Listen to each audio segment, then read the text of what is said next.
Yo, what's going on, everybody? Welcome back. My name is Liam. I pick fights here on the channel each and every week. Except a week like last week, there was no UFC fights to break down. So we recharged our batteries. We got back in the swing of things. And now we're ready to break it all down once again. It's going down this week in Nashville, Tennessee, baby. I must say, as a visitor, I love Nashville, Tennessee. I was there for about 24 hours for a wrestling tournament. I had great chicken. I had great times. I saw a great bar scene, all of it in one night. Beautiful, beautiful place. So shout out to Nashville, Tennessee. We're going there for a heavyweight main event, guys. And you know, on Bets and Banter, we cannot do it alone. We're doing it with a great guest back in the saddle once again. Wizz MMA, how are you, my brother? My guys, it's good to be back. Liam, as always, it's a pleasure. Thanks for having me on. Excited to break this card down. Although we have a lot of squash matches, just excited to have fights back again. This weekend is just a crazy weekend for MMA. You have, on my screen, I have ACA for tomorrow, LFA for tomorrow, Cage Warriors, UFC. There's a couple more. So there's a lot of fights to tape, a lot of fights to watch, and I can't wait. So let's go ahead and break this card down. I'm excited. Absolutely, brother. I'm excited as well. I wanted to say, shout out to everybody who's rocking with us live in the chat. I'm already seeing people file in. We got a lot of regulars in here. We got a lot of the sharpest members of the sharpest chat in the game. Shout out to Hi Mark Water. Had to pick up the GB and cocktail before the weekend. God bless you, my man.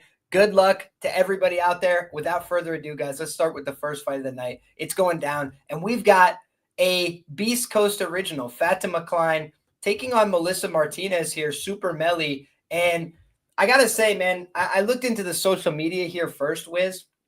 And I got to say, it looks like Super Melly's trying to do the right things, putting herself at the UFC PI in Mexico. It looks like she's getting in good shape. It looks like she's working with UFC level training partners for the most part, trying to work on her wrestling, trying to improve her grappling. But one thing that I could just say, it takes time on the mat. It's not something that comes easy. For some people, they're a little bit more natural. They pick up on it really fast. For other people, they don't really take to it like that. And Melissa Martinez has had some experience, and she's known since the regional scene. Maybe the grappling could be a liability. Comes into her UFC debut, it was a real liability against somebody who's underwater in terms of their UFC record. So when I look at that, it's a big red flag for me against somebody like Fatima Kline. On the other side, right? You say, hey, they're both 1-1 in the UFC. She lost her UFC debut. We're talking about a woman that fought up a weight class against Jasmine Jasudavicius, who is 8-2 in the UFC, right? Only lost to a couple very quality opponents in the best form of her career recently. So I don't think there's any shame in that loss for Fatima Kline. Foot in the door, as we like to say, to get in her opportunity. And now you've seen Fatima Kline in her second fight showed off a much better product down in her natural weight class, 115 pounds, got to the top position, dominated from there. So for me, I feel like unless Melissa Martinez has made massive improvements in the grappling from everything that I've seen, I think she's going to get dominated on the mat here more often than not. So, the question for me is, does Fatima Kline get takedowns? If she's not getting takedowns, I think the line is probably going to look off. It's probably going to look like a lot closer of a fight. I still think Fatima could win that fight, but it would rely on her toughness, her pace, her pressure, her ability to keep working, to mix the different phases of martial arts. On the other side, Melissa Martinez, pretty comfortable striker. I just don't know that she has enough on the ground to even survive in this kind of circumstance when somebody like Fatima gets on top of her. So for me, I think Fatima Kline is alive to finish this in the second and third round from the top position. And I think that Melissa Martinez, if she's not able to keep it upright, it's going to be a long night at the office. How do you feel about this one? We got a massive favorite here to start off the night. Do you think it's justified, my brother? Yeah, we've seen Fatima Kline and even in the regional scene, the way she's able to take these girls down and dominate them on the mat, and quite literally dominate them with full sense of the word. Extremely high level grappler, and can really hold her own in the striking. And I'd say her striking is pretty decent. In this fight, we already know the grappling holes and the wrestling holes for Melissa Martinez is going to be something that Fatima wants to take advantage of. The line is minus 1,000 plus for a reason, and I think it's warranted. I think Fatima Kline's going to be able to take her down at will, and I think she's going to finish her. Under 2.5 rounds is the way I'm looking to bet this fight at plus money. Anything plus 150 or more, I'll take. A couple other brief notes here. Fatima Kline trains at Silver Fox BJJ as best as I remember, I believe alongside Aaron Blanchfield. So when you look at their instructor, Carol Pravik, very high level jiu-jitsu, extremely technical, especially on the women's side of the game, has produced a lot of really talented grapplers. And I really believe in, their system of grappling. So for me, you look at the record and Fatima Kline doesn't have that many submissions, but I do think it's a matter of time until she starts getting some as a professional because she's that dangerous, because she's that skilled and talented, and because she's so willing to take it to the ground, right? She often uses her ground and pound. She knows that it's a fight. She likes to open people up with strikes. But I do think that, process-based grappling, I think that that's something that's going to become more of a, showcase part of her game as she moves up in the ranks. But with that being said, we can move on to the next. Before we move on to the next one, isn't Aaron Blanchfield actually her partner? I'm pretty sure. Yeah. That's why I'm 99% sure they train together. I know they are more than training partners. So, if more than training partners. Then I wouldn't be surprised at all if they're training together quite frequently. So I'm like 99.8% sure they're both Carol Pravik students. With that being said, though, I'll also point to this, my man. We have a negative strike differential for Melissa Martinez, albeit over a small sample size. That's really not something that you want to see, when you're looking to bet on a fighter, right? And on the other side, Fatima Kline, positive striking differential, pretty good sign in terms of what she's putting out on the feet. And then ultimately, her takedowns are the difference. 1.84 takedowns average per 15 minutes, 100% accuracy so far in a limited sample size. So I think that this should be a interesting test, but ultimately I think Fatima Kline will take over the longer the fight goes. Agreed. All right, man. Next up, we got Mike Beast Boy Davis taking on Mitch Ramirez. We're going to kick into Brother Wizz first. How do you feel about this second fight of the night? Man, this one is, look, the obvious thing is to say Mike Davis is going to win this fight. He's a much better fighter. He's a much more polished fighter, has shown you can give him every advantage in the book. I have an issue with this line. I just have a big issue with this line. Mike Davis is someone who has shown fragility lately, and that's never going to be good, especially going up against someone who's as tough as Mitch Ramirez. And I don't usually like to back fighters who are quote unquote just like tough. You don't have too much in terms of their skill set. He'll be in front of you and he'll throw bombs as much as he can, but he's not really excelling in any area of mixed martial arts. If you really dig deeper into his regional tape, he's more of a volume striker, doesn't really do too much with the grappling. And Mike Davis recently in interviews was talking about how he wasn't even sure if he wanted to continue fighting. Bad look against Fares Ziam last time out. So things are starting to at least build a doubt in my brain about how long Mike Davis will continue to, practice martial arts professionally. I can't go anywhere near this line. I hope nobody parlays this guy. Just stay away. Not even the under 2.5. It's like, yeah, if Mike Davis comes out here and he's healthy, he should be able to finish Mitch Ramirez inside 2 rounds, I think. But if he comes out and plays around with his food, is injured both, then he's going to struggle. So for me, it's dog or pass, and I'm passing. That's totally fair play, man.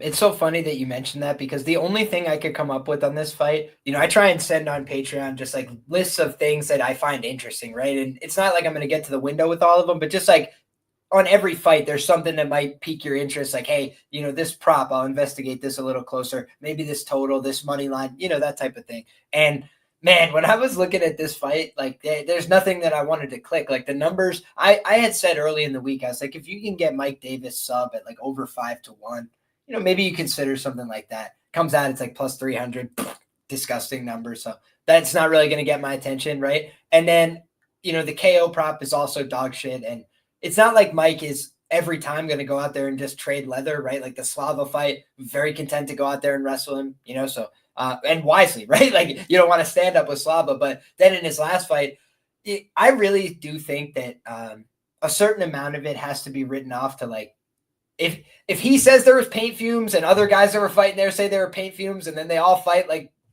completely out of character. I'm going to at least give that a little bit of credence, but I'll also say, I had said before, I'll never back Mike Davis again, I don't think, because of some interviews he had given before the Natan Levy fight where he talked about, maybe I'll be a streamer. Maybe I'll do that. I was like, hey, God bless you, man. It's just not the kind of guy I want to put money on.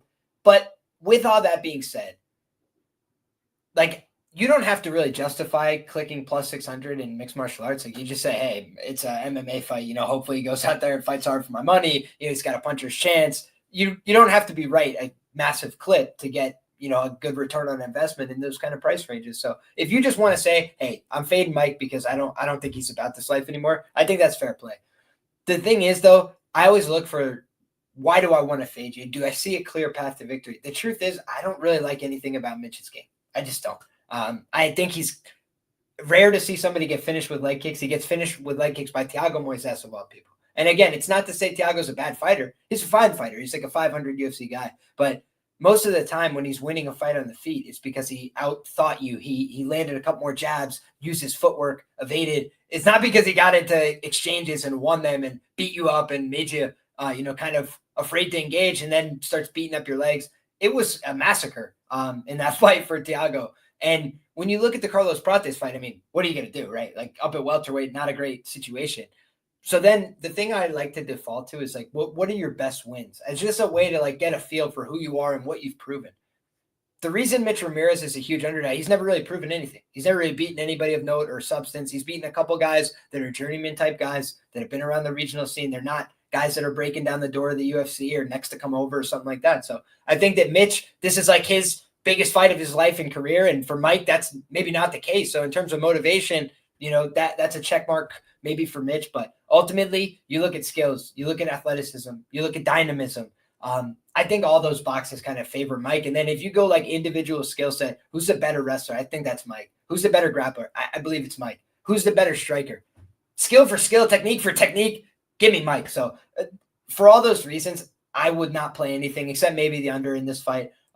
Because if Mike doesn't have the heart and the will and whatever, maybe he checks out, maybe he says, hey, thanks anyways, I'm not trying to be here anymore, but I don't really see that, right? If you're going to check out, you do that against Perez Leon, scary guy, 7-2 in the UFC, big, intimidating, imposing figure. And Mike's going to have the size here as well. They're the same age. Like, I can't take one thing and say, I really like this for Mitch, So for me, that's the reason I'm passing on this one, man. I think Mike wins, and I think he's probably going to submit him, honestly. Like, the way Mike's been fighting lately, he's been a little more insistent on the grappling, and I just don't know that Mitch is going to have the answers there if he gets put there, and the physicality especially. So that's my thoughts, but no coins for me on this one, brother. Anything you want to add before we move to the next one? No, nothing at all. I just shy people away. Think again, minus 900 Mike Davis. You want to sweat that in your part? If you don't believe somebody is willing to go to war for you, battle in the trenches, if everything goes sideways, like, then minus 900 is not the click. I'll definitely say that. Next up, my man, we have a perennial bag fumbler in the favorite price tag. That is Kennedy Nzechukwu. He has not done a very good job as a favorite in the UFC. I got to, go based on my analysis, though, right? Like, I'm not a big Kennedy Nzechukwu guy. If he had not pulled out of the Martin Budai fight in, I think that was the spring, I would feel better, making a determination about where he's at in the heavyweight division, right? We have very limited data on him in the heavyweight division, but I will say we have a common opponent between these two guys, right? Which is something I do like to look at. And you don't want to do MMA math. It's a one-to-one relationship, but it's like one guy had a really tough time, really, really struggled. By the way, I bet Lukasz Brzeski plus 230 there against Walter Walker in his UFC debut. And we've seen Walter trim down. We've seen him do a lot of the right things in response to that, right? Got in better shape. But that fight kind of showed some of his limitations. Where was his striking game? It wasn't very developed, right? So when he was stuck on the feet, it kind of looked not so good. And then when he was able to get takedowns, we saw that against somebody that has some baseline defense, right? He's not a good grappler. Let's not get ahead of ourselves, right? But Lukasz Brzeski, let's say, has some baseline defense on the mat, knew how to get back to a base, stand back up to his feet, especially along the fence line, fight hands and get away. And every time he would do that, he would then start unloading with big combinations of strikes. And I had picked Brzeski on the sole fact that I was like, I look at Walter Walker and I don't see the most devastating finisher, right? He's got 4 decision wins, which is nice, but it's against regional level guys, which you're like, why aren't you finishing these guys? And it's because his top game's all right. It's a work in progress. But I'll just say this, when you're a top guy falling back for leg locks, that's going to work against the guys with negative records in the UFC, right? Is that going to work against a guy like Kennedy Nzechukwu, who's had a lot of experience in the octagon, who's been getting in these jiu-jitsu tournaments, who's been trying to really familiarize himself with the game? That's where, for me, I don't know, right? I think that either guy could win this fight by submission. I had noted that as like something I would look at early in the week. Like, I think they're going to grapple a bit here, right? Walter Walker makes no mistake about, I'm going to go out there, I'm going to push the grappling heavily, right? He attempts a lot of takedowns. But the other thing I'll note is like, he was getting beat up on some of those takedowns by Łukasz Brzeski. Breski's getting back up to his feet. I don't think Breski's the athlete that Kennedy Nzechukwu is. Kennedy Nzechukwu dispatched him accordingly, right? So you kind of look at, maybe Kennedy can replicate some of the things that Breski did there, except he's more violent, right? He's actually a more dangerous guy, in my opinion, than Breski. He also has better offensive grappling, in my opinion, than Breski. Even though Breski might have more submissions on his record, they're against jobbers. They're against people on the regional scene that have no proven record on this level. Meanwhile, Kennedy submitted, I think it was, who was that? Iwan Kutalaba in the UFC? But like, again, I'm not saying Iwan's a world beater, but he's had 20 UFC fights, right? It's like, you got to give the guy some credit, and he's won like half of them, right? So I just say to myself, Kennedy Nzechukwu is a way more proven knockout threat. Like, he's got a lot of knockouts. He's got them in the UFC. He is, for me, a guy that could present some submission threat, right? I would say Walter Walker is the more proven submission threat, in terms of his willingness to go for them, right? You just look at the UFC stats page. It'll tell you he's attempting them more frequently per 15 minutes, no doubt.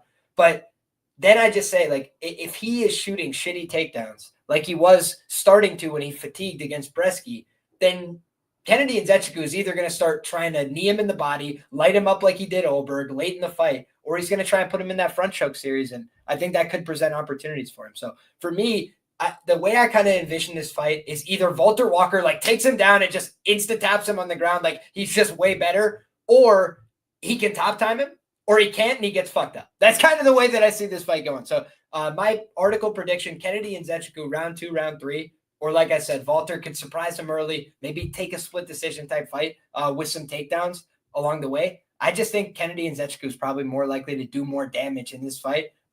And for that reason, I think he's probably rightfully favored. Is it too wide for me? Yes. Kennedy Nzechukwu, known bag fumbler. But the other thing about him at light heavyweight, he was cutting a shit ton of weight. So I feel like that affected his durability and his cardio. I think at heavyweight, he feels a lot more comfortable. He's been talking like, dude, the confidence he was talking with before that Martin Budai fight got canceled, I was like ready to just like get behind this guy. I was like, holy shit, this guy's confidence is on next level. I want to see him weigh in. I want to see him look okay, feel good, all this stuff. Not show up with the little gut like our guy Ryan Spann and tell me maybe he didn't put the road miles in that camp. I think that if Kennedy shows up at his best, this is a fight that he could win. But Walter Walker, still a little bit of an unknown commodity at 27 years of age. This is the toughest guy he fought in the UFC, right? He beat 2 guys. He lost to a guy that he's probably better than long, right? They run that one back. I got Walter, right? Now that he's got some UFC fights under his belt, but it was a debut. It's a tough one. Now I look at Kennedy Nzechukwu. This is a step up. This isn't Dante Mays. This isn't guys who are just going to give it to you. He's going to go out there and fight you. So for me, that makes Kennedy, my guy that I'm going to pick to get this one done, but with lower confidence than the market prices. How do you feel about this one, Wiz? Yeah, with this fight, I feel like it's very, at least to me, it's very clear. When I was running tape, I just kind of saw the grappling success that Walter had against his competition is not going to be something that he will potentially have against Kennedy. I think Kennedy is going to be able to defend these takedowns a lot better. He's not an absolute fish on the ground. I believe they're both blue belts, so I don't expect him to get heel hooked. At least I don't hope this happens again. 3 heel hooks in a row at heavyweight is kind of nuts to think about. But the biggest advantage in this fight for either fighter is going to be in the striking department for Kennedy. I think Kennedy is going to be able to light this guy up on the feet. Walter Walker, we saw against Łukasz Brzeski, really struggle with the range. And I think Kennedy is a sniper. He has a really good 1-2. And I feel like if he just hones in on the jab and the jab cross this whole fight, he can just win it on points if he wanted to. He can put some power in it and knock Walter out. I think if Walter shoots a lazy shot, he'll be able to front choke him fairly easily too. We've seen Kennedy really flash those front chokes a lot whenever he's getting shot on. So I think this is Kennedy's fight to lose, and I personally think he's gonna win inside the distance here. So for me, it's Kennedy all the way, and I feel like the same two fights that Walter just won back to back via heel hook, if you run them back, it likely won't end the same way. And I think you'll probably see him struggle a little bit with what's it called? I drew a blank there for a second. You'll probably see him struggle with the striking of Junior Tafa, and you'll probably see him struggle with the overall physicality of Dontel Mays, I think, against the cage. So for all those reasons, I'm picking Kennedy, and I think Kennedy is going to be able to actually win minutes in the clinch as well against the cage. You know what? I tend to agree with you. And one thing I wanted to highlight here is I always look at the UFC stats, right? And again, it's not the end all be all, but it's just something I like to have as a guide. And when you have somebody like Walter Walker, it's a little less indicative, right? He's only had a handful of fights. You don't want to read too much into that. But Kennedy Nzechukwu's had a pretty large sample of fights, right?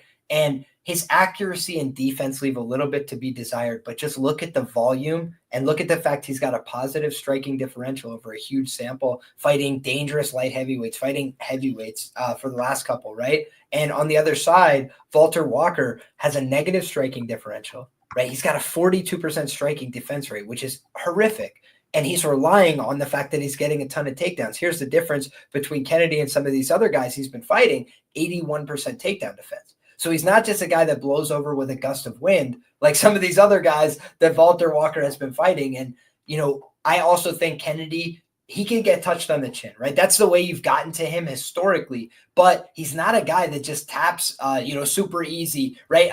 My guy Dixon asked about a panic tap. Do I think it's possible that he could panic tap? Yes, it's always possible that somebody could panic tap, right? Matt Schnell has been in a lot of grappling scenarios, right? He got in a deep guillotine in the UFC octagon. He's double tapping on both sides of Royval, like, let me go, man. Because when you're in a, dangerous submission, oftentimes it becomes out of your control. You reflex tap, like, get me out of here, right? Chael Sonnen, they had to explain to him he tapped against Anderson. He's like, what do you mean? It's because you're about to pass out. What are you going to do? Your body does the natural response. Sometimes as you're going to sleep, you'll tap, right? So I think that when you look at a situation like somebody going for a heel hook, you have to be versed on that in the training room, right? Like, it can't be your first time getting heel hooked.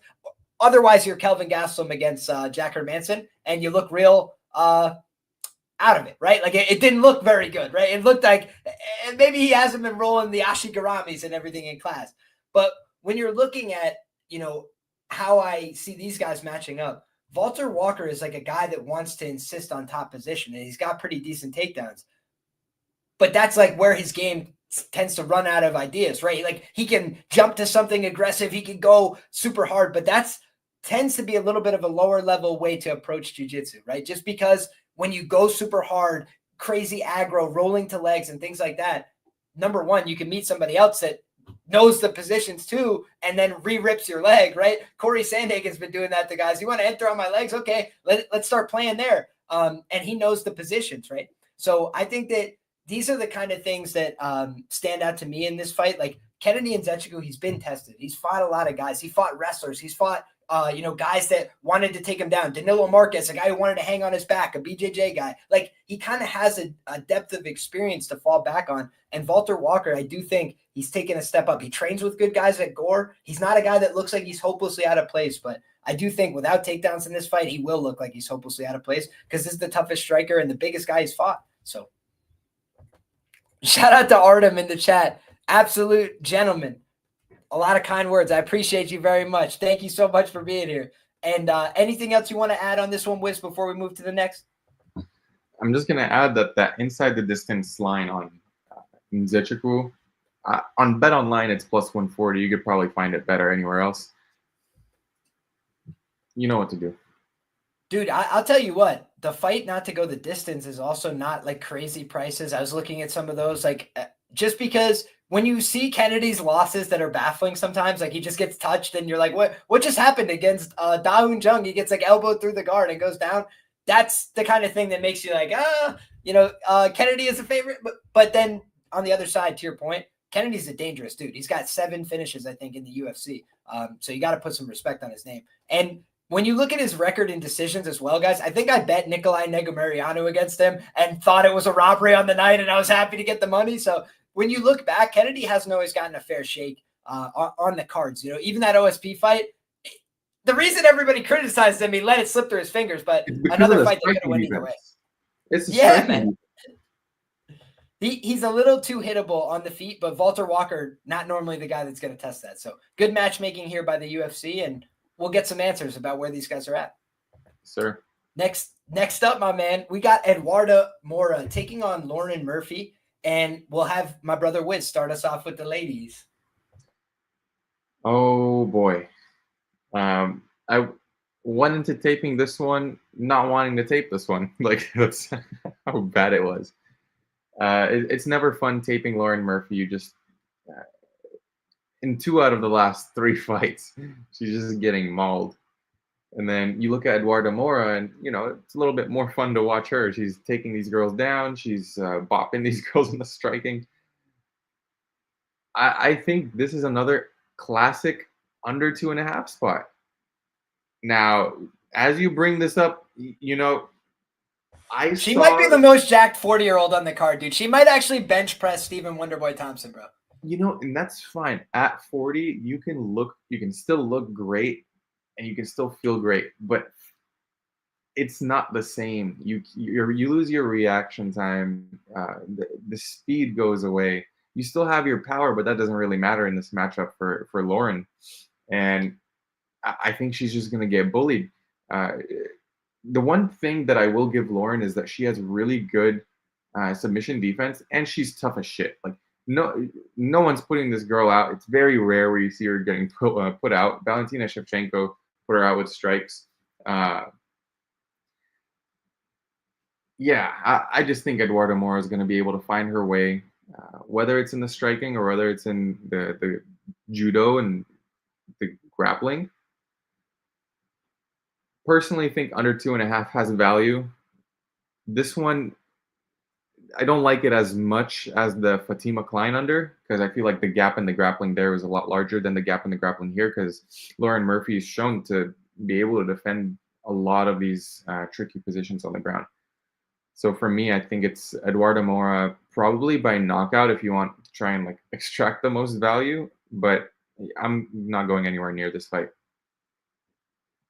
You know what's so funny, man? I thought that the way to play this is if you like the Eduardo Moura side, you look exactly at the props that you mentioned, the KO, the ITD, the fight not to go, whatever you want to think on that side. Just because, like, when you look at the trajectory of 41 going on 42 in a retirement fight, like, there's Robbie Lawler and there's most other people, right? Most people do not win going out, you know. But that being said, you look at the matchmaking here, and it is interesting, man, because I'll tell you, Lauren Murphy, her last 3 fights were against UFC champions.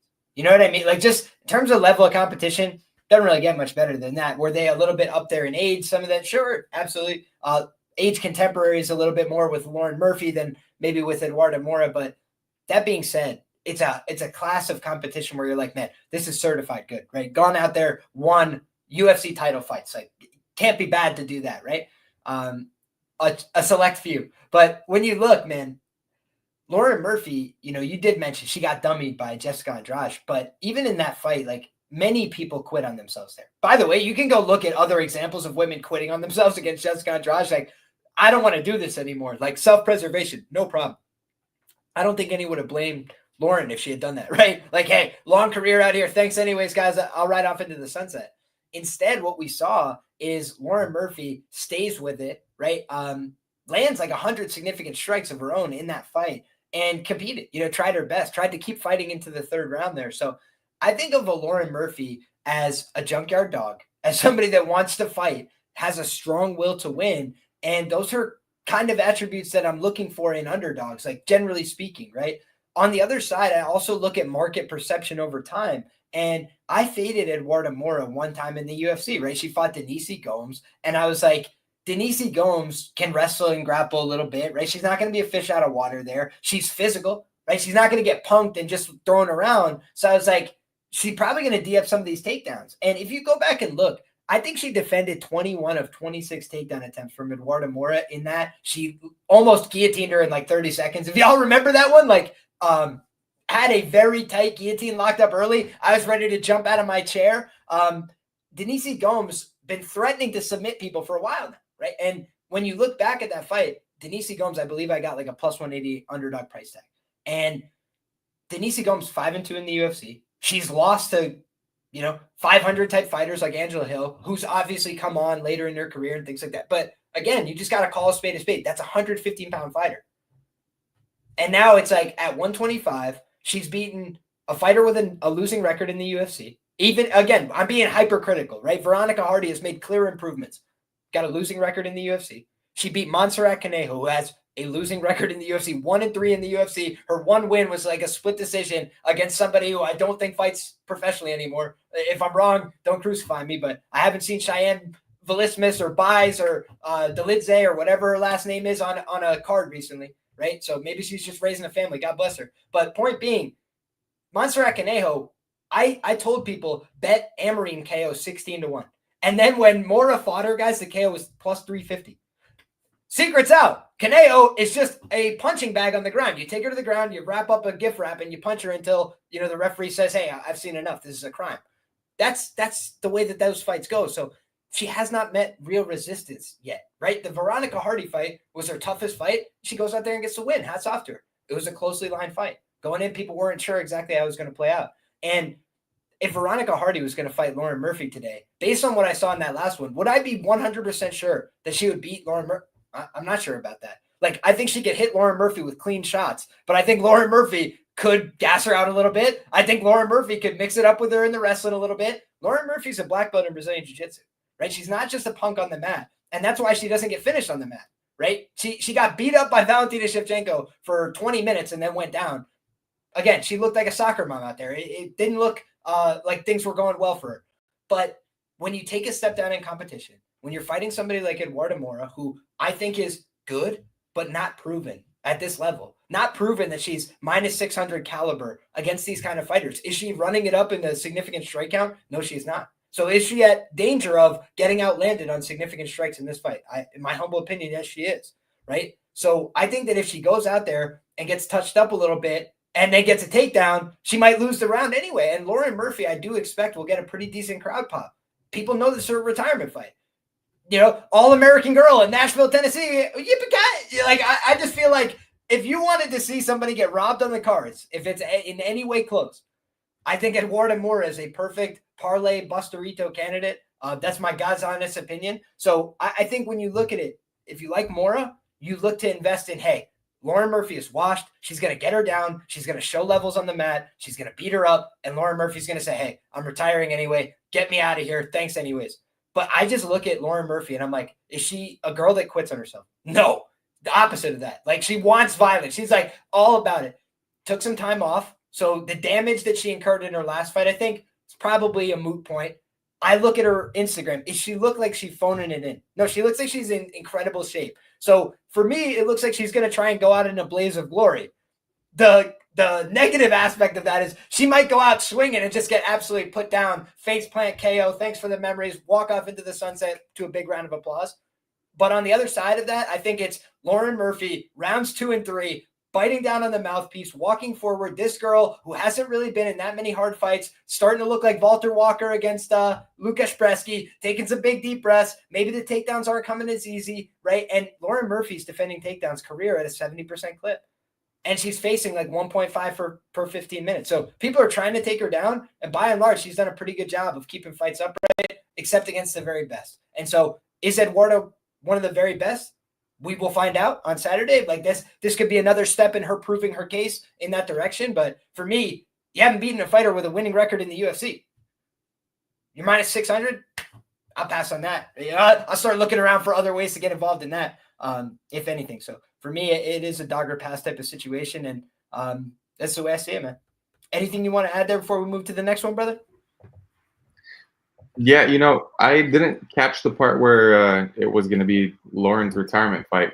I feel like that might play a little bit more into the under too, just because typically fighters tend to go out on their guard. That last fight, they usually leave it all out on the table. And I can only imagine the situations and in the grappling that they're going to end up in if that's the case. So I like the under a little bit more now. Very interesting, my man. I like it. And I think that I always say there's a case to play different sides, different ways to try and find value. And people are also talking about in the chat, live or pass. I don't think that that's a bad suggestion either. You know, sometimes with these older fighters, you want to go out there and see them move around a little bit. You want to make sure you don't get double knee braced into a tragedy. So I would not blame anybody for wanting more information before they make a click here. But ultimately, again, it's just like Lauren Murphy, you know, winning record in the UFC, gone out there and fought most of the toughest girls of her generation, and she's plus 500 in a fight where I think she's going to give everything she has left.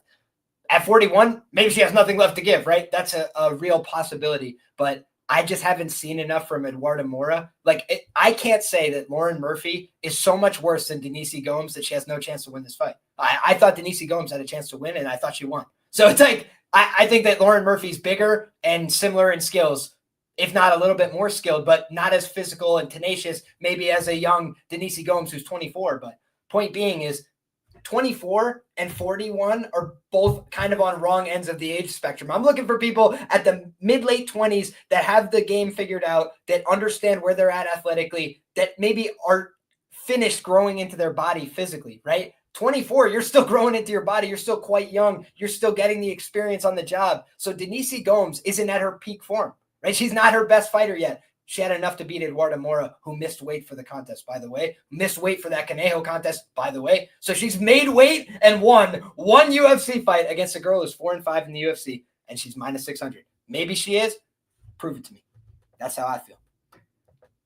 Next one up, we got a fun one, man. This one is dividing the community. This one is bringing out the all the guns. We got the Celtic Kid, Jake Matthews. I don't know if he still goes by that, honestly. I feel like that's probably a dated nickname. But in any case, on the other side, Bang Bang, Chidi Njokuani.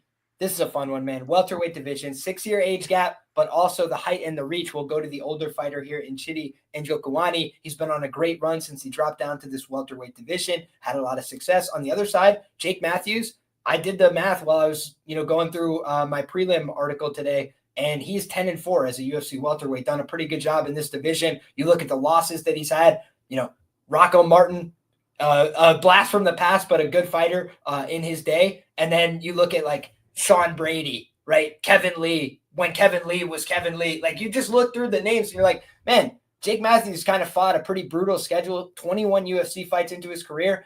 Is he going to turn the corner at 30 years of age and get the biggest on paper win of his career at welterweight? What do you think about this one, Wiz? I'll kick it over to you first, brother. I think this is correct. I've been on the show the past 3 shitty fights, if not 2 out of the last 3. I remember for sure the last one, obviously. Pretty sure I was on for the Jared Gooden, and then Reese McKee, I believe I was as well. But let's get into this breakdown. I have been 3 for 3 on Chidi's last 3 fights. Obviously, I have a bias towards this guy because he's a Muay Thai striker that is just, you want to look at technique in Muay Thai, other than like Rafael Fiziev, look at Chidi Njokuani, look at how he operates. The dude is an absolute machine.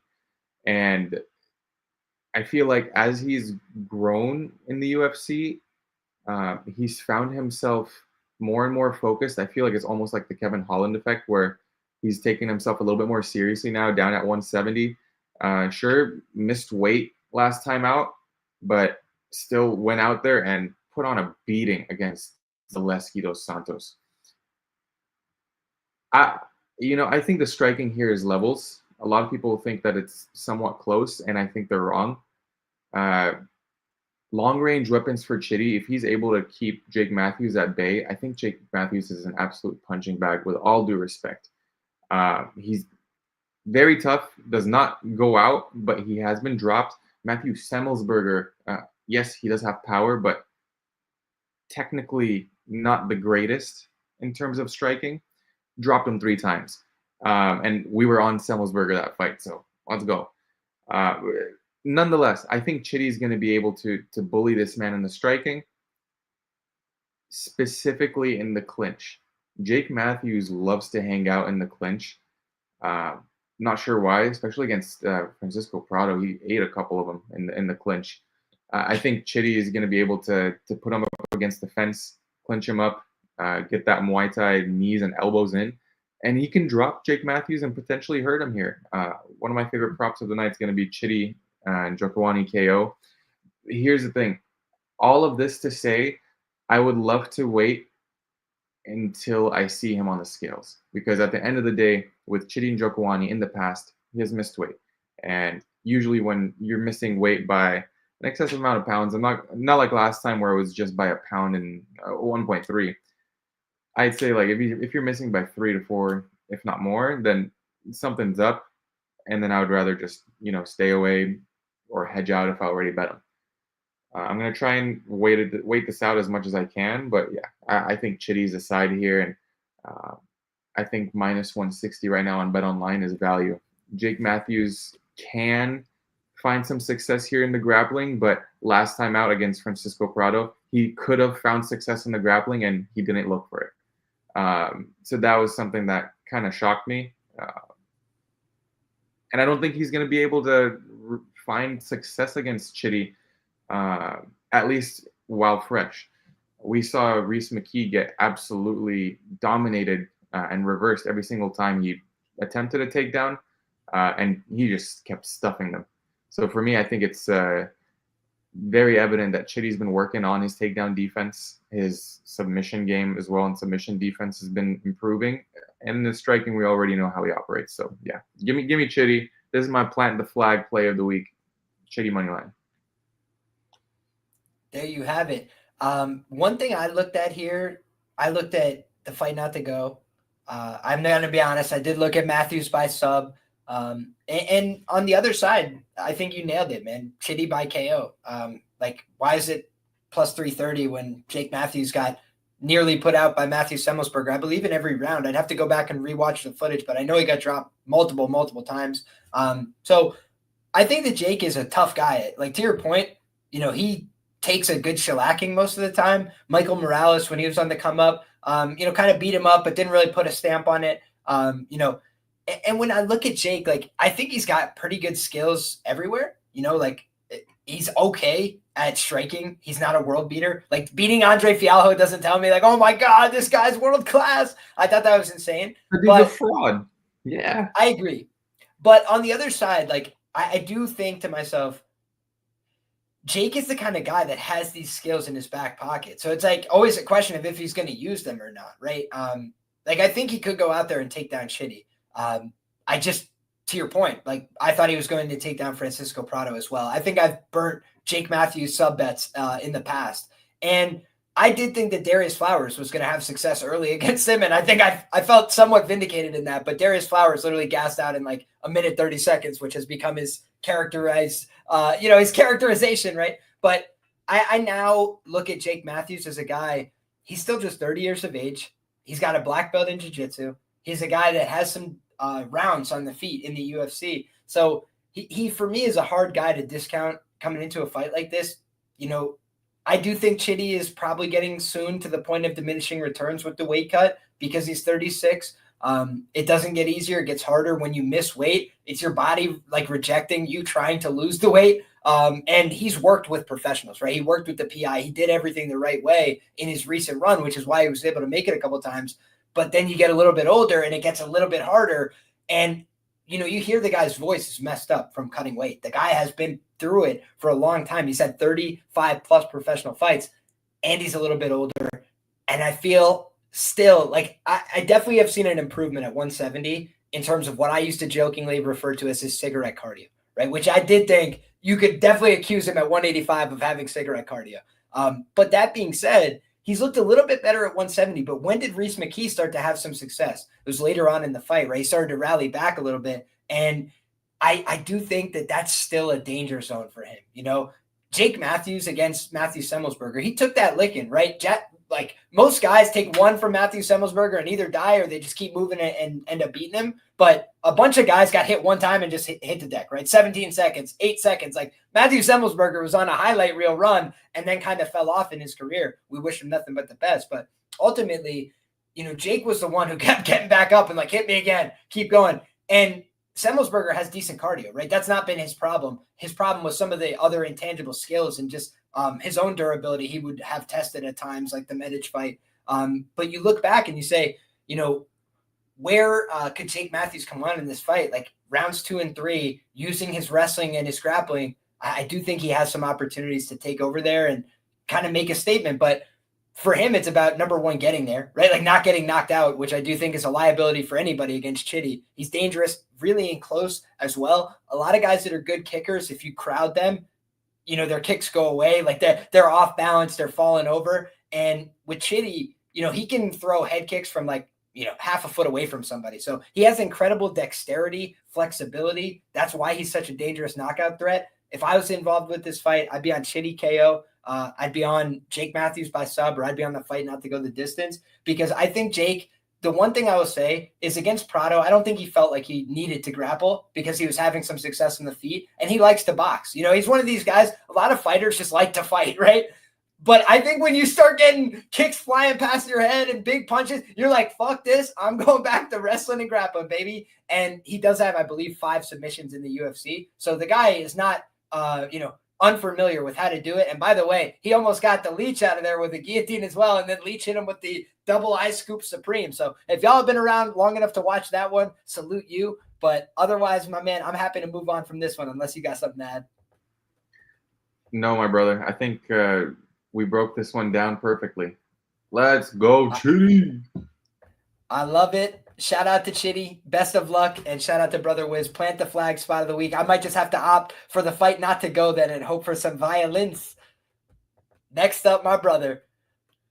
Oh, I don't know what your relationship is like with Max Payne Griffin, or if you have one. I do think he's a California-based fighter. On the other side, okay. There you go. Good. God bless. But on the other side there, we got Chris Curtis, right? The action man out of Extreme Couture. I had a post on X the other day, kind of hit the algorithm, kind of ride a little bit. And it was basically clowning on Chris Curtis and Sean Strickland for pressing a guy who literally was just in a professional cage fight because he's like making taunts at them and telling them, suck my dick, which, by the way, is it juvenile? Is it ridiculous? Is it silly, asinine behavior that you wouldn't encourage from your athlete? Yeah, but the guy just got in a cage fight, right? And he's probably hyped up on adrenaline, out of his mind, talking crazy. And he would have came down in about 30 seconds and been like, yeah, my bad.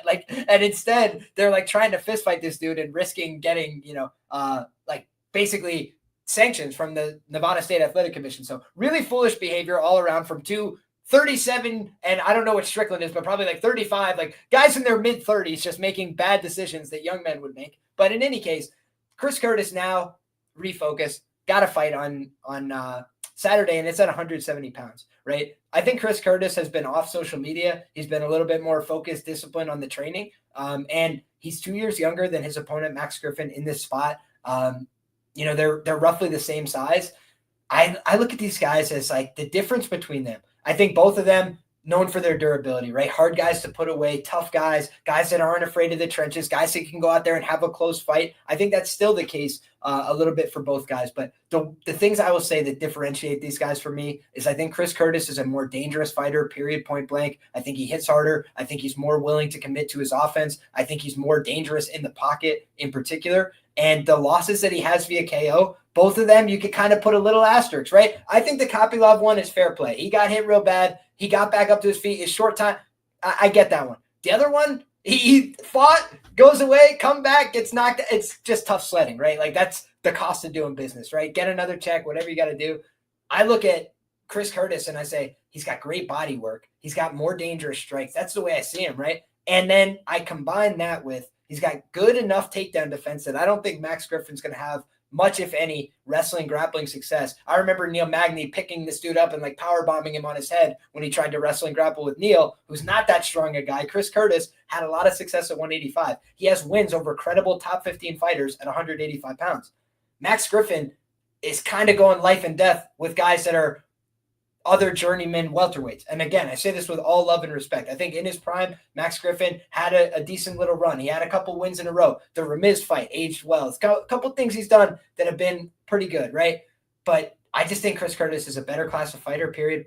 Like, that's just the way I see it. And then on top of that, if I had to criticize where maybe they've fallen off, I think both their durabilities is starting to slip. The difference is I think Chris is more dangerous. And the other thing is, man, the cardio, I think, of Max Griffin was always a little bit of a problem. Bro, it's getting bad. Like, I feel like this guy gassed out really horribly against Michael Chiesa. And also, in my humble opinion, because he's in the cage. He's had a great lengthy career. He's been in a million close decisions. That Neil Magny fight, I'm still a bitter clinger. That could have went either way. It was a close decision. I had like plus 230 Max Griffin. Not a hater. But the cardio has been a red flag. Michael Chiesa was boxing him up in that fight. Michael Chiesa was walking him down with impunity in that fight because he was getting tired and because he was getting frustrated and he was starting to feel sorry for himself. And I'll just be honest, like, I'm not betting on you if that's the case. So, like, if I see, I'll just say the way I'm looking to play this fight is Chris Curtis late round props. Maybe Chris Curtis by KO. It's a similar number to Chitty. And, like, I respect Max Griffin and his durability. But, bro, if Michael Chiesa is walking you down and like, starting to let you have it, bro, Chris Curtis is going to send you. So that's just the way I see it, man. I think Chris Curtis is going to knock him out in the second or the third round. What do you think about this one, brother? Interesting fight, because I tend to agree with the way you're breaking it down, the way you look at things. Now, there is one concern for me on the Curtis side. It's just at 185, you look at the last 5 fights. Let's go through them together. Last fight against Roman Kopylov, got knocked out via head kick. That was nasty. Like you said, no shame. Took a beating in the Brendan Allen fight. He went life and death with Brendan Allen. What a war. Still a lot of damage. I thought he won that one, though, bro. No. I think he definitely won that one. And I think I got away with a Brendan Allen moneyline ticket, I'll be honest. So, close fight. Against Marc-Andre Barrios. Split decision. Kind of took some damage there, too. But then you look at the Imavov fight, was getting boxed up. Clash of heads is never good. I feel like that is, I think, what started the decline of the durability. On top of it all, now he's moving down. He's moving back down to 170. How is he going to look like durability-wise here? Now, I kind of wish Max Griffin was a little bit of a bigger puncher, just so I can take advantage of the spot. I just don't think Max Griffin is going to be the guy, unfortunately, to put him out. But I'm still going to bet that KO prop because it's going to be something crazy. I haven't even checked it yet. But I do think that Max could potentially maybe a flash knockdown, and if he takes advantage of it, good on him. Other than that, I think it's Chris Curtis all the way, whether it's decision or whether he wins inside the distance. I think he's going to put up, if not 2-1, maybe even 3-1 striking differential when it comes to volume. If it goes to decision, I would like to bet on that.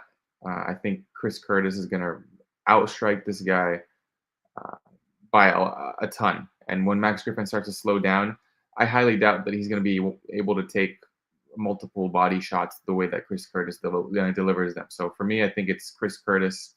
It's Chris Curtis, as you mentioned, inside the distance, 1-2.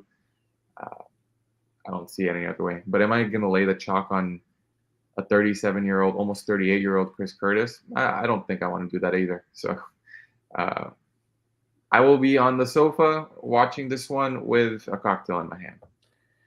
I love what Monotone said, that he said he's on the Curtis finish, and he thinks that it's the only moneyline parlay piece that he likes this week. I'm not a parlay guy, but I will admit, I did think about it, right? And, I ultimately couldn't get there because it's against my philosophy, right? To just have a huge indication on a guy that I don't think has wrestling and grappling upside.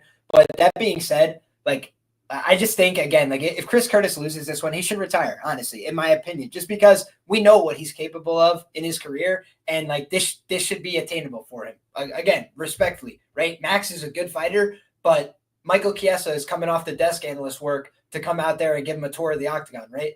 So again, it's just about Chris Curtis is in there with guys that are like two wins away from contending for the title in the case of Brendan Allen at the time. Like, you understand what I mean? Just in terms of proximity to greatness. And Max Griffin, on the other hand, like his claim to fame recently would be like a lopsided decision loss against Michael Morales. So, like, again, when he's fighting really good fighters, he tends to not have a great time. And so the money line, maybe a little bit prohibitive for a guy who's going to split decision and this kind of thing, but I'm seeing, decent numbers out there for some props. So I'll leave it there, but y'all can read between the lines. Y'all can do some digging there. But if you like the Griffin side, I do think, one way to get involved in him might be the split decision, might be, the points prop or something. Cause I do think the way he wins this fight, in my view, is fight like Jack Hermanson.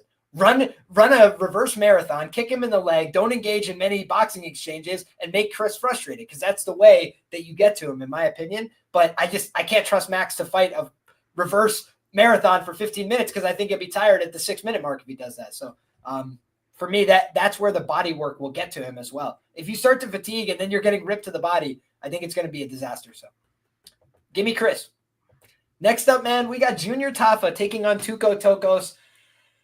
I said, when Junior Tafa, or maybe it was the other one, maybe it was Justin Tafa had just lost. I was like, the Tafa brothers, God bless them, but some of the worst ever do it.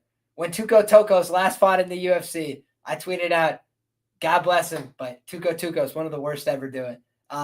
Now we get to find out who is the genuine worst to ever do it. Somebody has to win that title. And it will be the between a rock and a hard place.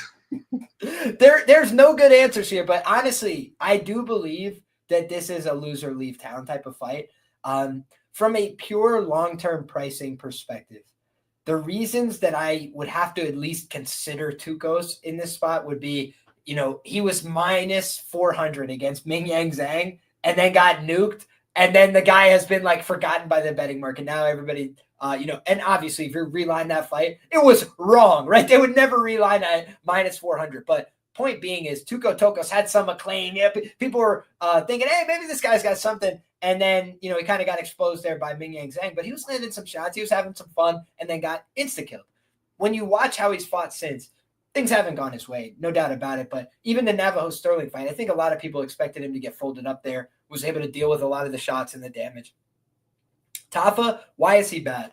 It's because if you take him down, he's just terrible off the ground, right? Like, just no good ground game to speak of. I believe, let me just double check. I want to make sure that I'm not speaking out of turn here. So Tokkos, when he fought Umar Sy, guys, I'm 99% sure he says to his corner, he's like, hey, he's getting tired. And he gets fucking submitted like 30 seconds later. It was actually hilarious. Like, the guy's like trying to talk to his corner and be like, I'm cool. He's breathing heavy, blah, blah, blah. And then he gets submitted. I'm like, oh, disaster class, man. Don't do that.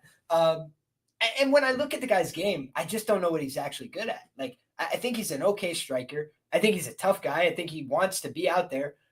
He's got more experience, but he's 35 years of age. I don't think he's a particularly dynamic athlete. I don't know that he's got one skill set that blows me away. So I don't feel compelled to bet on this fight at all. Like, I do think this is the battle of mid, but when you just say, like, who's got a more efficient delivery system of offense, I think it's actually Junior Tafa. Like, I think he's confident when he's on the feet throwing. He's just not very good at staying up there. So could he get taken down? Absolutely. That's why I will not be laying the chalk to find out. But, like, if these guys just strike it out, I like Tafa in that kind of fight because I do think he's more dangerous. I think he's a little more athletic. And by the way, we talked about it with Walter Walker, shows up at 264 for his UFC debut. Then he's 240-something pounds. He's lost 20 pounds, 3 fights into his career. He looks like a different man. So maybe he's really putting in the time and taking it serious. Tafa, looked like a doughboy, again, with all love and respect. He was fighting in a weight class where that's cool in the gang. Then he came down to, fight at light heavyweight. Got to make some sacrifices, got to make some changes, got to have a little more discipline. And again, there can be pros and cons to each, but I feel like for Tafa, it could only be a good thing, right? These guys show up not in that great of shape, not knowing how to grapple. That's a recipe for disaster. Now it looks like he's showing up in better shape. It's a start, right? He's got some decent tools on the feet. He could beat this guy up, in my opinion, if it stays there. So for me, it's like binary, right? Like, it should be a closely lined fight in the sense that if Tokkos is getting the takedowns, I think he will probably have success because Tafa is bad on the ground, period, point blank. I think that if Tafa's defending the takedowns, he's probably going to whoop this guy's ass. And the one thing I'll say about Navajo-Sterling, he's very patient and he's not that powerful, in my humble opinion. That's the knocks on him as a prospect. He's got the technique. He comes from a good camp. He's got a big body. He doesn't put that many guys down with one shot, right? You just watch his tape. It doesn't happen, right? He's going to decision on the regionals with just some guy that you've never heard of. So you look at Tafa, he can hurt guys, right? He's a big man, right? So for those reasons, I think that it's Tafa by knockout, Tokkos by sub, or the absolute battle of mid. If this fight goes 15 minutes, guys, I will not be watching. I'll be walking my dog. I'll be making a sandwich. I probably will not watch round 3 of this contest. Wiz, what do you think, man? Bro, you had me dying this whole breakdown. All right. Are you guys ready for the greatest bet? This whole card, it's the greatest. You got to hit the like button right now if you know, please. But for the bet. Because the bet is fight to end in disappointment. This fight frustrates me so much because on one hand, I can look in the striking department and I could see Tokkos getting flatlined within 3 minutes. And then on the other hand, sure, Junior Tafa, great shape right now. He has been working out. He has some abs. Never seen that before. I don't think he has either. And then you look at the grappling film and oh my goodness, it's like, oh, this guy is Magikarp on the mat, and with all due respect, he is a fish. He lays flat, and he doesn't even attempt anything. He just lays there.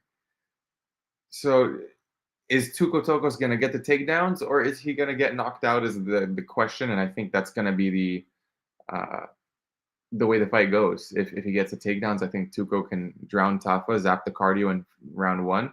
If he does not, I think his head is going to get taken off. And I lean more towards his head getting taken off because I think I want to assume, and I put a very big question mark on this. I want to assume that Junior Tafa is going to be able to defend the takedowns a little bit better with a little bit more time to train, understanding that that was his biggest fault. But that alone is not enough.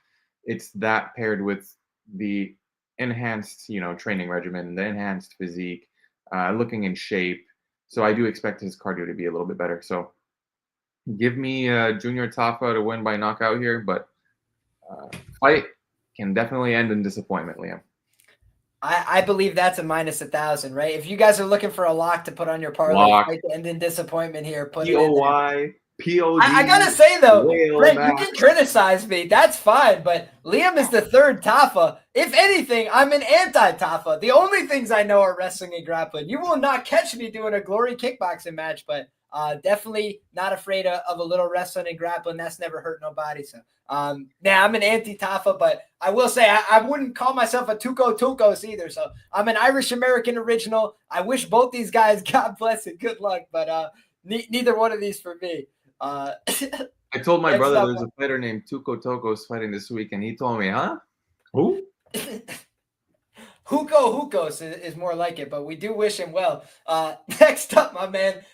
I'm so sad that I missed the Vitor Petrino fade. Like, you guys can go back and listen to my breakdown of the Anthony Smith fight where I go, if Anthony Smith wasn't so washed, this would be easy click for Anthony Smith because Vitor Petrino is so bad. And like, I go through all the reasons why he's a flawed fighter, everything I saw on the tape that wasn't good.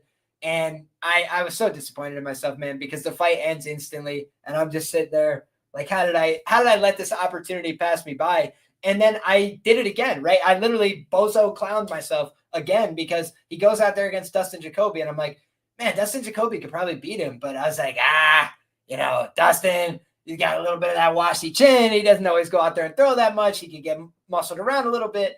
And then he kills him, right? So now Vitor Petrino, moving up to the heavyweight class, I got to say, I look at matchmaking as like what the UFC is trying to do. And like, it doesn't always work, but it's what they're trying to do, right?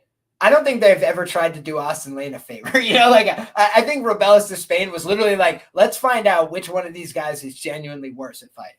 And Robelis de Spain, unfortunately, like Tafa, like Tokkos, he's, I think, the 4th member of the worst to ever do it category. So when you look back at it, that's the sad realities, right? Austin Lane, right up there, right? Greg Hardy, him and Greg Hardy, they're like teetering. They're both like grabbing on these rungs of the ladder just below the worst ever do it, right? Because they got a couple wins. They've won UFC fights now. You can't really hold it against them. But Petrino, for me, is a little bit more durable than Austin Lane, which is, hey, we're not saying too much, but Austin Lane is extremely fragile, in my opinion, for a heavyweight fighter, right? And I talk about sometimes I don't like betting on football players just as a general rule. No disrespect to anybody that's played the game. Great game. I admire it. But there's a lot of brain trauma in football. Just like go look at the data for yourself. A lot of CTE, a lot of bad things. So these guys come to combat sports and you see them take weird knockouts. Like they get hit and they're like looking off in the distance and their brain's not reacting properly. And I don't think that's a coincidence. So again, it's not a one-to-one relationship. Some guys, they respond to shots well. You got to watch Brock Lesnar. He looked fine. Most guys, they get hit one time and their brain starts to do a little bit of reset. And you're like, whoa, not loving that. Vitor Petrino coming off some bad losses. So you could blow the stock on it and say, hey, this guy sucks now. He's 27. He's 10 years younger than this guy. I'm never going to lay probably a favorite price tag with Vitor Petrino. Like just period. I'm not really about that life. I do think he's got enough flaws to not do that. But who do I think is going to win this fight? I think Petrino is going to knock him out like way more often than not. I think Modestas Bukauskas, with all due respect, is a better fighter than Austin Lane, and he absolutely starched that guy. So that's just the way I see it, man. Like skill for skill, I think Bukowski is a little bit smaller. I think he's better than Austin at probably everything. So it's just the way I see it. How about you, my man? Okay, I actually have a crazy bet for this one. And I love it. I feel like it's the most obvious way that Austin Lane wins. KO 1. On Bet Online, plus 2,200. If it's plus 2,200 on Bet Online, I bet you can find a bazillion books with a better line. So I'm giving you something that I would play at plus 2,200. Go fishing. I feel like Austin Lane can put this guy out. We've seen him land a couple of clean shots before he gets taken out sometimes, and this is Vitor Petrino at heavyweight now. I understand that Austin Lane is not the biggest heavyweight, but also he's going to have a 4-inch height advantage and he's going to have a 2.5-inch reach advantage. So that's got to help. The 10-year age gap is going to be against him. There's a reason why the line is minus 650 Petrino. Petrino is obviously the better fighter, skill for skill. But we're talking about two heavyweight men throwing on some leather. I think it's possible. What do I think actually happens in the fight? It's a Vitor Petrino KO. But I just think that Austin Lane that has all the value to win this fight by knocking on the round one. I feel like that is his money line here. I don't see a world where he takes Petrino down over and over and wins a decision, although that's like my second guess to his method of victory. But yeah, Austin Lane, round 1 KO, Austin Lane decision is where my money will be donated. And I say donated. I say donated because I know the outcome, bro. It's that. But the best bet in this fight, I think, is actually the under 1.5 rounds. I think both of these guys are prone to go out there and engage in a striking fight, and Austin Lane doesn't know how to engage in a calm striking battle.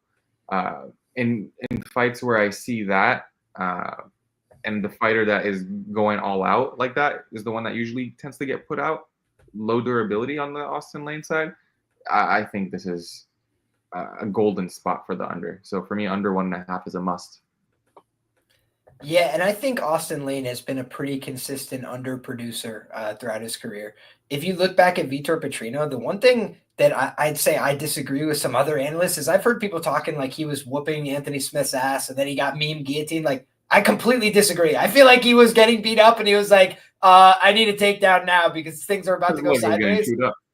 Yeah, and he shot a shitty takedown, and that was the end of the fight. So do I expect anything like that against Austin Lane? No. But to your point, like I think that they could bang it out on the feet, and either one could go down. Bellato hurt this guy. Like it's not like he's invincible. He's got a sketchy enough chin in his own right. But like Dustin Jacoby, he would send Austin Lane to hell. I have very little doubt about that. No disrespect. So I think that Vitor Petrino, I'll forgive you for losing to Dustin Jacoby, Anthony Smith. Those are fringe top 15 guys, even at this stage of the game.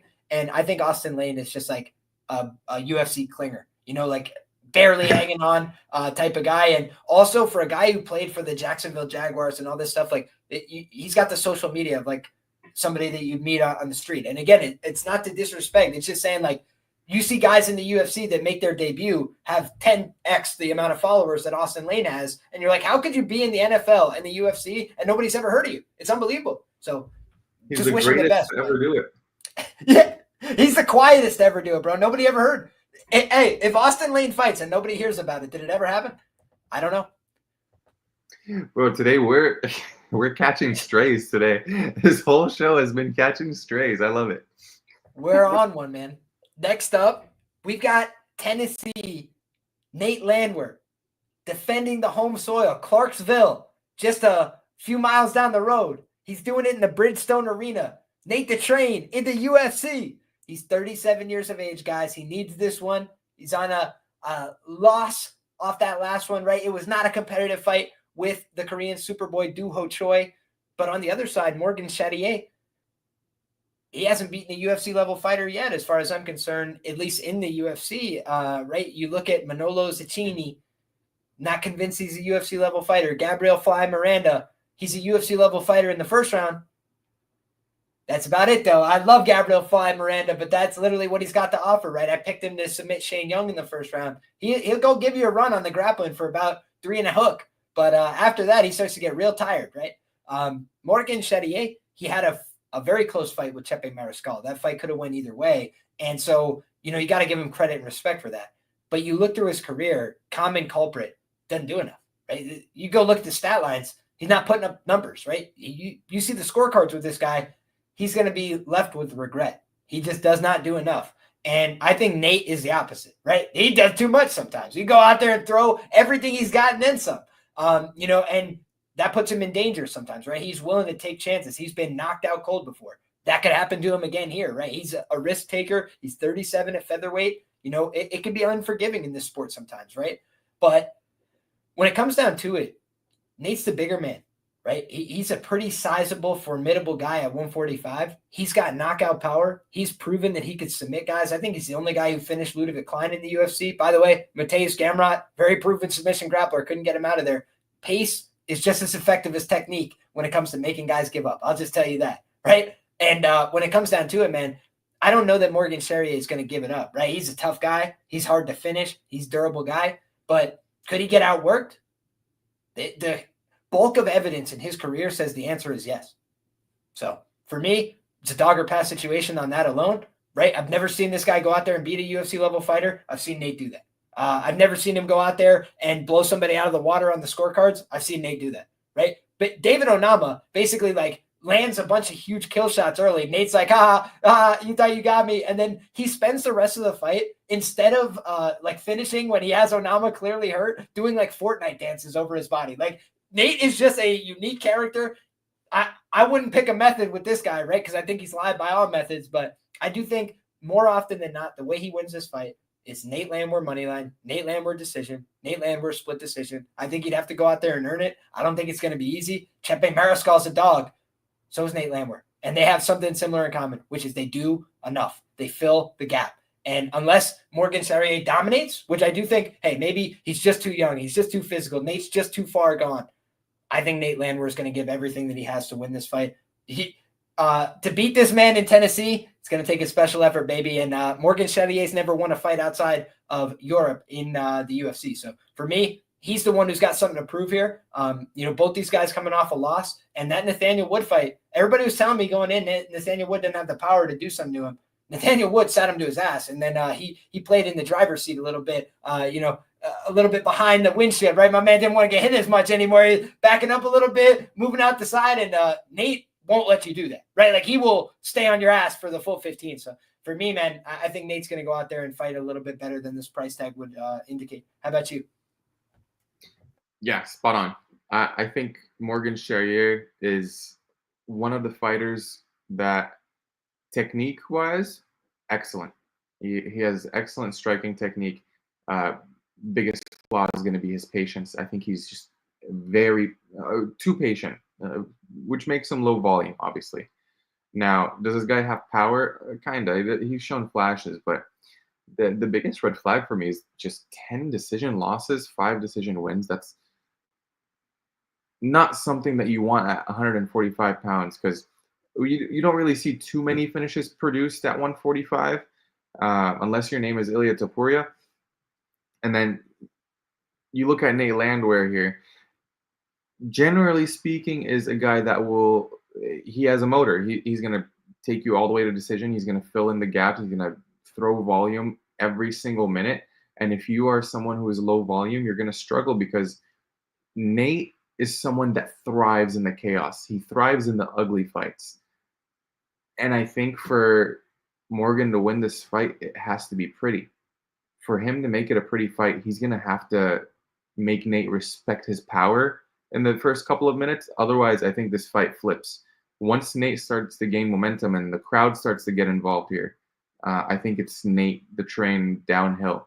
And I'm not putting it out of the realm of possibility that Nate Landwehr drops Morgan Charrier in this fight. Give me Nate the Train in his hometown against someone who I consider soft. There you go. And Mama ain't raised no bitch, baby. Nate the Train, the king of the post-fight interview, man. Nobody do it better. Yeah, we need another post-fight interview. And with all due respect, I know Morgan will beat my ass. No doubt about it.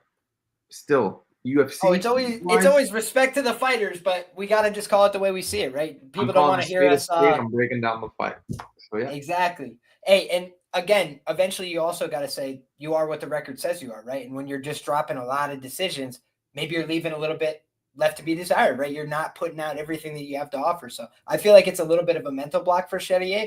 You never know when he's going to overcome that. Still in his 20s, could see him overcome that hurdle. But for me, he needs to prove that. And meanwhile, Nate Landwehr, I know that he will give everything that he has, right? If he doesn't have it, that's what we'll find out, right? But he's not going to go phone it in. He's going to go give everything that he has.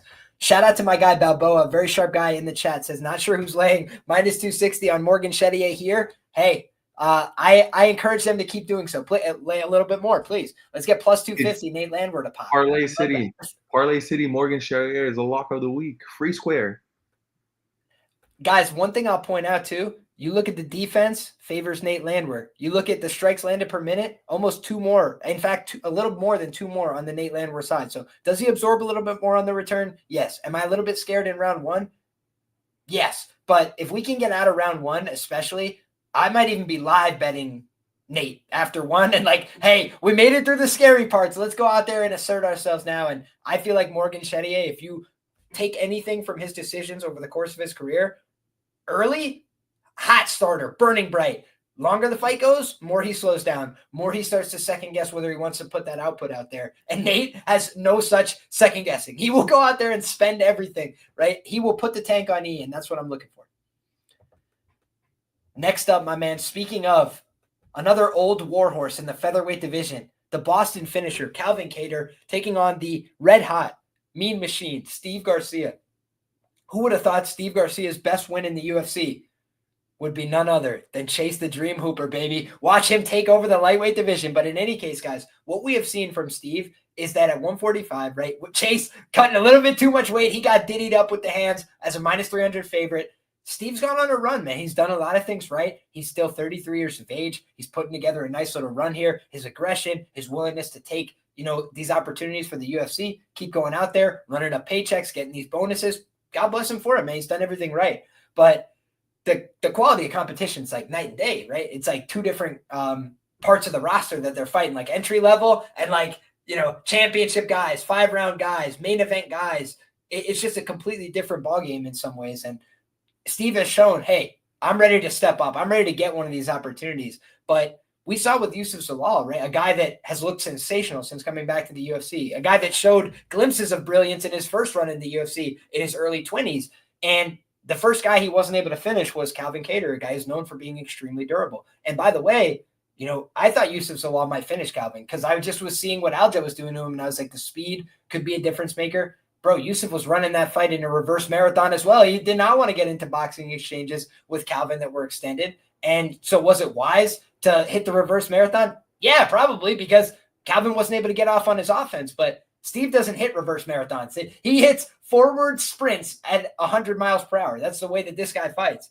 And I think that Calvin, if you watch how he's landed, how he's dissected guys in the past, uppercuts up the middle, big thudding shots, elbows down the center line when guys get too aggressive and come forward on him. Those are some of his trademark shots.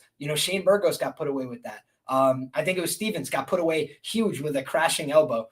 Then you saw, what's his name? Giga Chikadze, probably left with a permanent reminder right through the middle of his forehead. The boy who lived, Calvin Kattar, sliced him with one of those elbows as well. So I think Calvin's a dangerous guy. He definitely looked to regress to me over the course of his recent run. Since he fought Max Holloway, he is not the same guy in my humble opinion. But is he a guy that cannot compete anymore at the UFC level? I think the Yusuf Zalal fight told me that that's not the case. I just think his grappling is not ready for primetime. Against the very best guys, I think he can be out-grappled and exposed there. I don't think he's on the level, frankly, of the top-level guys at 145. I think Evloev would rinse him in the grappling, for example, right?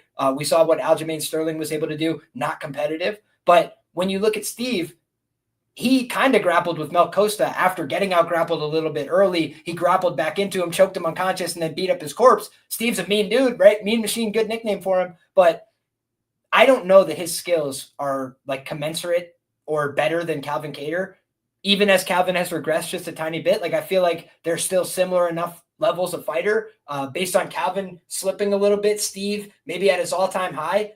Steve, a few fights ago, was getting rocked and wobbled by Charlie Ontiveros, and I'm old enough to remember that, right? And I had, back in the day when I was a parlay guy myself, I had Steve Garcia minus 300 against Charlie Ontiveros. I was like, how could this go wrong?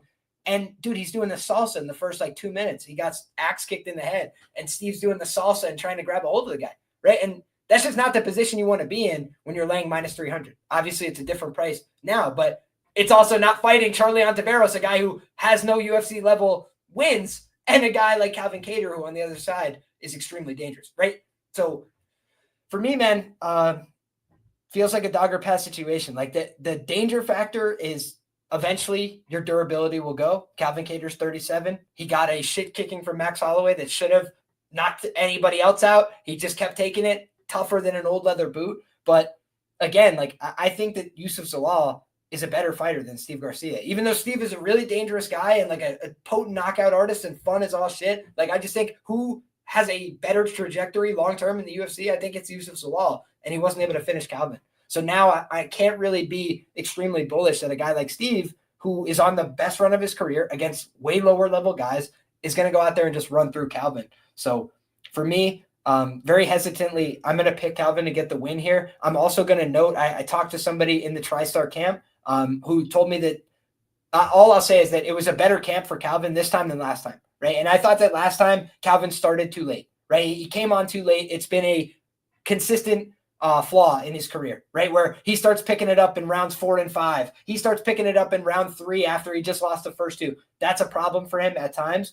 But Steve Garcia is a guy that tends to get in crazy exchanges in round 1 and wait for guys to gas out. And Calvin Kattar, in my opinion, is a 5-round fighter. So unless Steve's able to hurt him, I think Calvin's going to compete, probably have the skills in all positions to keep this fight honest. And I wouldn't be surprised if either guy got knocked out. But ultimately, the guy I've seen get cold cocked and put face down on the canvas is Steve. And Max Holloway tried 400 times to make Calvin Kattar say no mas, and he couldn't do it. So for me, I think that Calvin Kattar, he's got a chance to go out there and knock out Steve in any round. So I like Calvin to win this fight. How about you?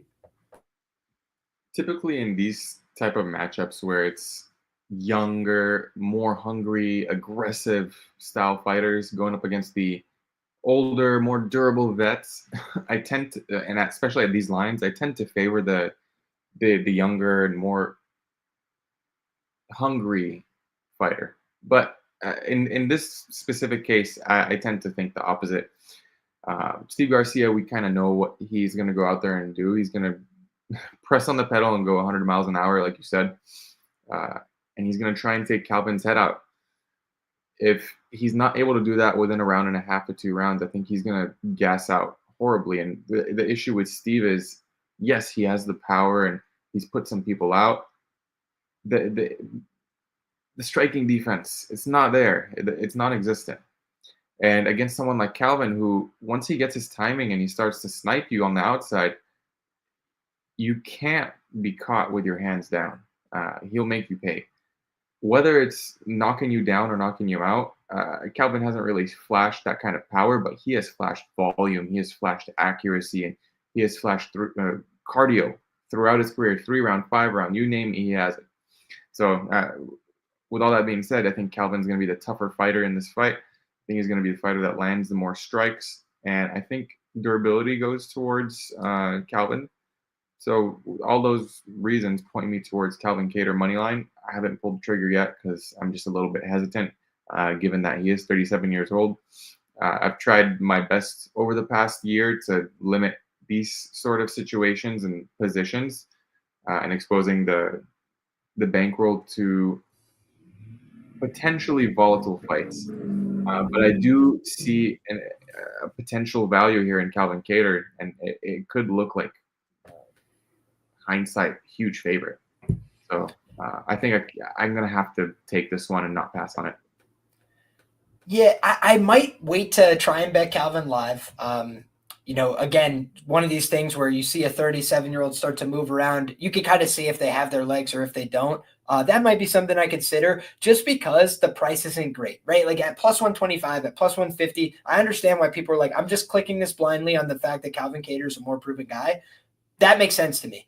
Now we're kind of at thin margins, plus 110, plus 115. And then it's like, I'll feel a little silly now if I chase the steam down, right? And it was the bad side in the end. Because I do think there's a way that this could go wrong for Calvin Kattar. 7-7 in the UFC, lost 4 in a row. The stats say Steve Garcia is the click in this fight. But the stats also are swayed by the fact that Steve is fighting lower level guys that are not in the right weight class like Chase Hooper, as opposed to Calvin Kattar fighting Yusuf Zalal, in my opinion, top 15 guy for the next 5 years. Aljamain Sterling, former champion. Arnold Allen, top 10 guy for the last 5 years. Josh Emmett, that fight easily could have went the other way. I say this as somebody that bet Josh Emmett that night. I picked in my prediction that it was going to be Calvin Kattar via split decision. That's why I bet Josh Emmett. I was like, you're giving me a plus 200 price tag in an elite matchup. I think it's going to be close. And Calvin kind of got backed up by the power at some points. But ultimately, we saw he went out there and have a very respectable 5-round decision with Josh Emmett.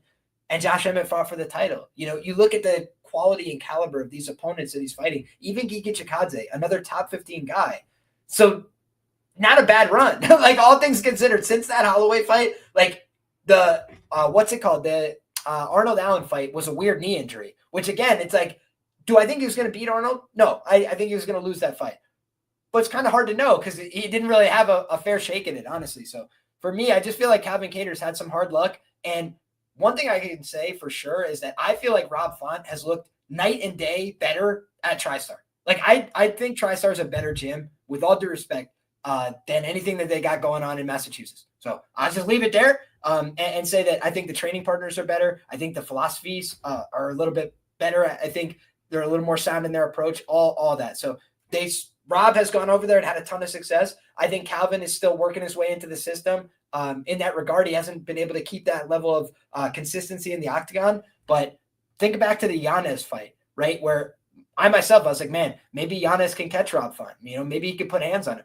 And Rob went out there, grabbed him by the back of the head and just killed him instantly. And that was a guy that was having some success, having some flow in the UFC on the best run of his career type thing. And he just halted his momentum like a veteran does. And I think that this is the kind of fight where Calvin Kattar, it's make or break, man. If he loses this fight, he's done fighting as far as I'm concerned. You can't really lose 5 in a row, 6 of your last 7 in the UFC and keep your job. But I think that Calvin Kattar, he's the type of guy that he doesn't phone it in, man. If you were ever looking for an excuse, he had one against Max. He didn't choose to take it, and he hasn't taken it since, right? He tore his knee out. Tom Aspinall went down to that, right? Who are you going to hold that against? So for me, I just feel like Calvin Kattar, he's fighting for everything in his UFC career at this point. So for me, I want a better number to get involved, but the pick for me is Calvin Kattar. Next up, my man, we'll lead off with Brother Wizz. We got the co-main event of the evening. We got Gabriel Bonfim. We got Stephen Wonderboy Thompson. I faded Bonfim once before with our guy, what's his name, bro? Dalby. With our Nicholas Dalby. And we had the smoke Bonfim pack. That was a beautiful day. But I don't know if 42-year-old Wonderboy has it in him. What do you think, Wiz? You tell me. I think this is a very straightforward fight to call. I think it's Gabriel Bonfim going to be able to take Stephen Thompson down, and I think he's going to be able to submit him. Thompson has shown some pretty good submission defense in the past, but I think Bonfim is too good of a grappler, too aggressive of a grappler, and is very smart with the positions. And I think he's going to be able to find a submission as this fight wears on.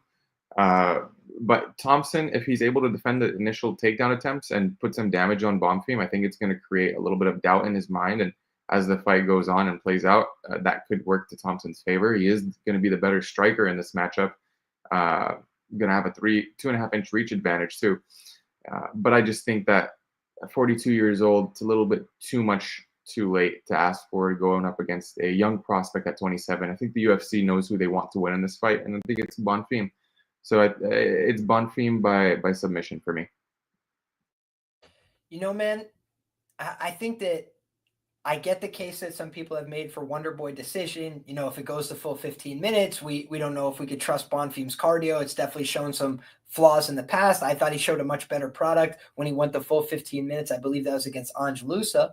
And he was showing off the jab that night. He was showing off the calf kicks as well. I think it would be very wise for Gabriel Bonfim to try and invest in calf kicks against Stephen Wonderboy Thompson. In his prime, he was so good at bouncing in and out of his stance, moving on the balls of his feet, very light in his footwork and his movement. He was up on his toes. And I think as you get older, as your legs start to go in combat sports, it becomes harder to be that bouncy. When you stop bouncing as much and you have that in and out type of style, it becomes a little bit easier to track you down, especially at the legs. And I think if Gabriel Bonfim is smart, I think if his team has done their research, then they will go out there, try and punt this guy out of his stance, try and put heavy shots on him, and try and take him down, right? If you look back, Bilal Muhammad did everything but submit Stephen Wonderboy Thompson. He took him down. He beat him up. He nearly TKO'd him as well from the back mount position. And for me, that's the kind of thing that you do not want Bonfim getting those kind of positions on you, right? Because he's a dangerous young kid and he's got very quality jiu-jitsu. He's an opportunistic submission catcher. He's not necessarily the kind of process grappler that I always want to see, but I will say he defended takedowns when he needed to in that 15-minute fight against Lusa. He was able to get his own takedowns going when he wants to, and he seems to me like the kind of guy that the UFC really loves, man. I went back and looked. There's a video of Bonfim on Dana White's Twitter, and he's like, look at this kid, all finishes. This kid's the best, like whatever. And obviously, they put him against Dalby at home. And he was supposed to fight on the card with his brother. His brother gets pulled from the card. There was a whole bunch of shenanigans, and it didn't go his way, right? And that was a tough learning lesson. But I thought he showed growth and maturity in his subsequent bouts. And I do think he's the much better grappler here. And I think that skill for skill, Wonderboy Thompson's the much better striker. But I just think he might get knocked out. Like, I just think there's a chance. We've seen Wonderboy get clipped more and more often. People forget the Anthony Pettis fight. I'm old enough to remember. He got calf kicked, and people don't talk about that. They say, it was a meme. It was a meme. No, guys, he was starting to get shut down with the calf kick slowly over time. You know, Anthony Pettis is a smart guy. He's a UFC champion. He invested in one strategy over the course of that fight. He's like, hey, this guy's going to touch me up a little bit. I can't really read him with the boxing. How many guys have tried to box Wonderboy and struggled? So instead, what he did is chipped away at the calf, chipped away at the calf, chipped away at the calf. And when Wonderboy wasn't moving quite as much, he lined him up for one big one, jumped in, Superman punch, and the rest is history. So when you look at Gabriel Bonfim, he's a big enough guy. He's a heavy enough handed guy that I think he could knock out Wonderboy with some simple boxing, right? Frankly, Buckley didn't use a technique that most coaches would teach you. It was the swing, swing, swing, and I killed him. Like, he just kept swinging big overhands until he was on the fence and then got him, right? And I think that Gabriel Bonfim could do something vaguely similar, but he's a lot more disciplined in his approach. So I think what's more likely to happen is he's going to try and work behind his shots. And if he staggers Wonderboy, or if he hurts him at any point, if he gets him off balance with that low kick, he's going to try and take him to the ground and finish the fight there. And I think he's probably going to have success. So I think Gabriel Bonfim gets the job done here. But I will say he's back in that kind of money line pricing where it's prohibitive for me, right? Like I faded him at similar prices against Dalby, who I don't rate quite as high as Stephen Wonderboy Thompson. But the one thing I will say is Dalby is like a junkyard dog. You literally have to kill the man in order to get him down. And we saw Randy Brown do just that, right? But prior to that, the guy is like unkillable, right? So I think that Steven has shown a little bit more vulnerability over the course of his career, though he's shown more offensive dynamism and a little bit more ability to separate from his opponents on the scorecards as well. So different fighters, right? Not a perfect analog, but the point being is I was willing to go similar prices on a guy that's maybe not quite as proven as Wonderboy because he's a little bit younger, because I knew that he was going to go out there and push the pace. For me, I have a little bit more question marks about really what Wonderboy's bringing to the table. Let's see how the weigh-in goes tomorrow. But I think he's a professional. I think he's going to show up and make weight. But I think this might be the swan song for Wonderboy at 42 years of age. He might be moving on to karate combat or something like that. Another guy like Calvin Kattar, like this is kind of make or break for Wonderboy, right? If he loses this one, maybe they have some more opportunities for him to be a gatekeeper and that kind of thing. But, it would really kind of set him back in terms of his legacy, the things he's trying to do. It would be a step in the wrong direction, if anything. So for me, Gabriel Bonfim, this is his fight to be favored in, but for me, the price is prohibitive. Anything you want to add before we cover the main event, my brother? Then we're on to it. The main event of the evening. Derrick, the Black Beast Lewis, Tallison, Xicao, Teixeira. Here we go.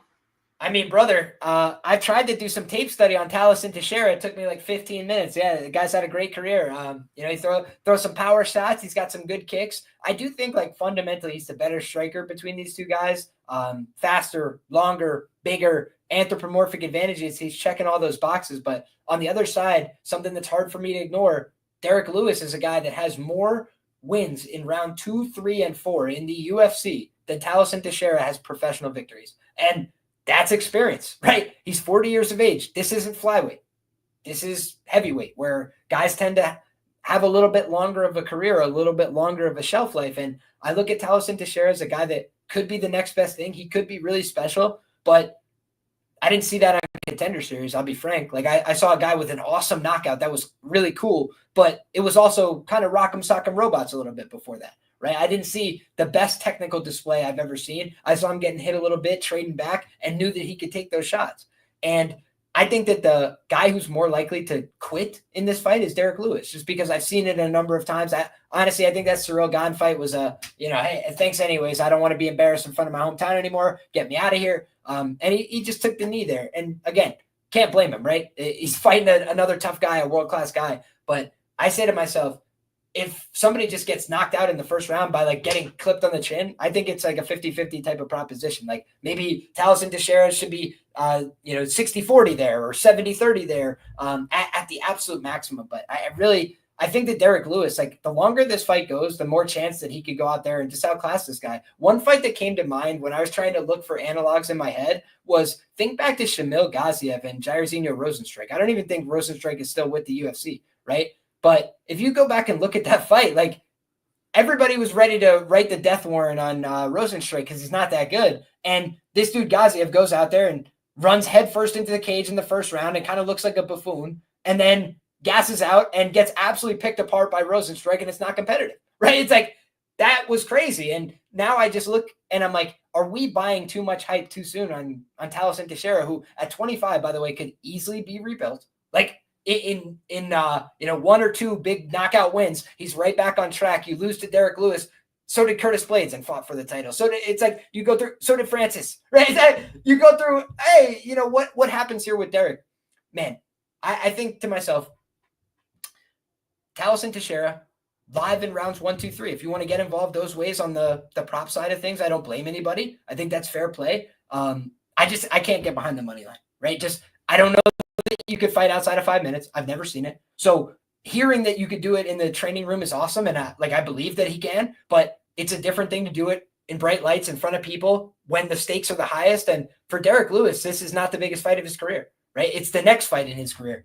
This is the biggest fight of Tallison Teixeira's career by far. More eyeballs than ever, more, attention, everything else, for good and for bad, right? Pressure builds diamonds. It also makes coal. It also makes people shut down and get tired. So I don't know how he's going to react to the pressure here. And I think that Derrick Lewis, another guy, if this fight is in the second round and Tallison Teixeira is doing some huffing and puffing in between rounds, I'm clicking the Black Beast and living with the result, like that's just the way I see it, man. So I did point out early in the week the similarities to the tape where you see Derrick Lewis get held by Tai Tuivasa, hit with the elbow, and then just hits the deck. Another potential, see your own way out type of result there. And Tallison Teixeira just did the same thing to Tafa. But what did I say earlier about the Tafa brothers, guys? Did you hear?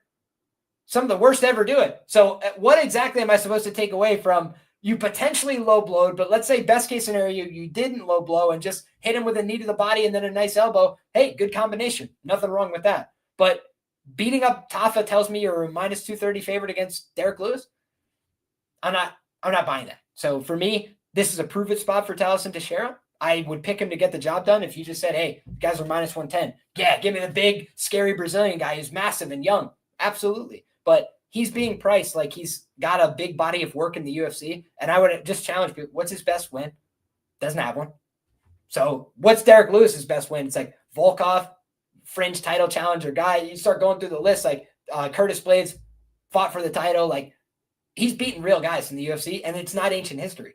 So for me, I just think Derrick still has another knockout in him, right? Whether it's this guy or another guy, I think he's still got another one in him. So the other thing I will mention, man, is when you've seen Derrick come into these fights recently, I do think he's looked like he's in slightly better shape.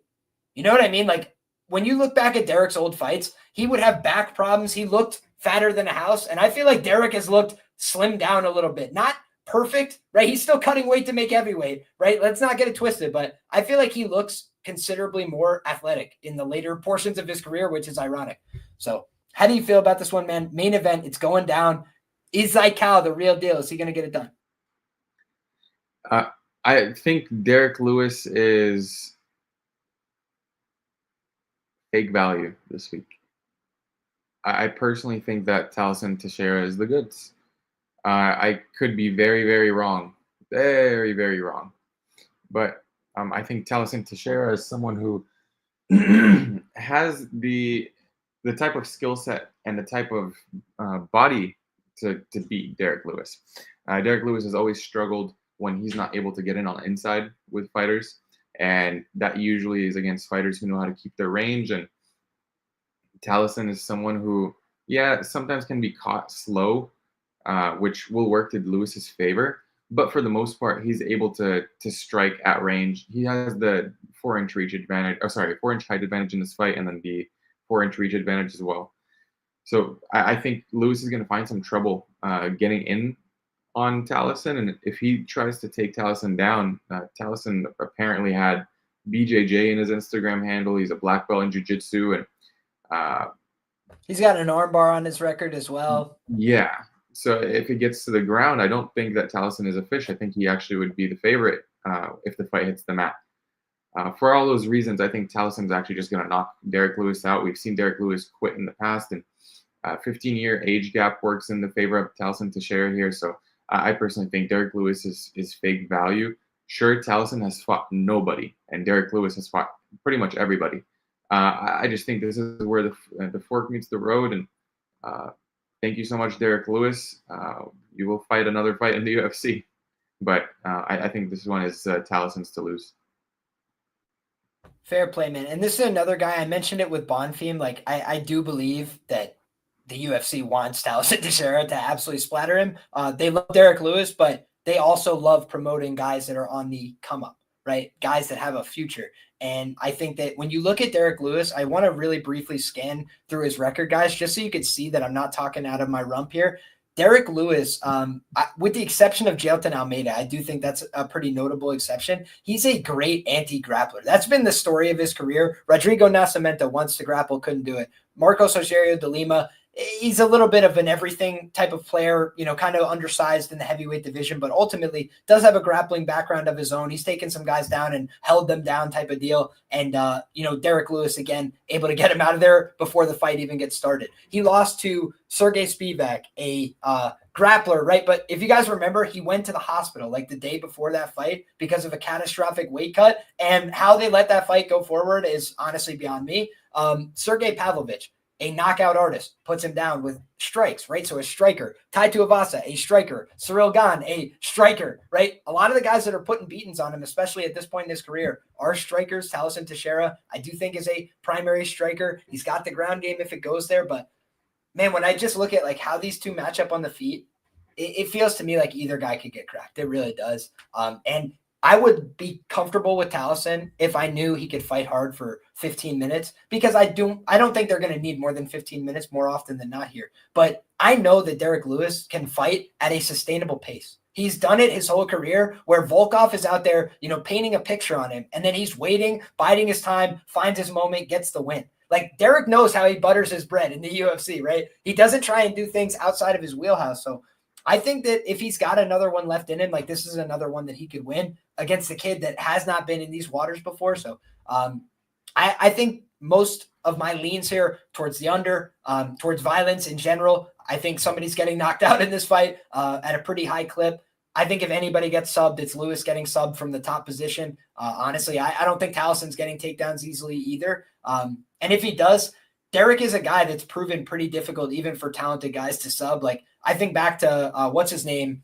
The Russian cat, Alexei Olenek, bro. Alexei Olenek is like a really crafty grappler and had good positions on Lewis. And Lewis was like, nah, and just got back up. And I know that that's like a meme, like the Lewis get back up to his feet thing, but it's also a guy who's just big, explosive, round chest, round belly.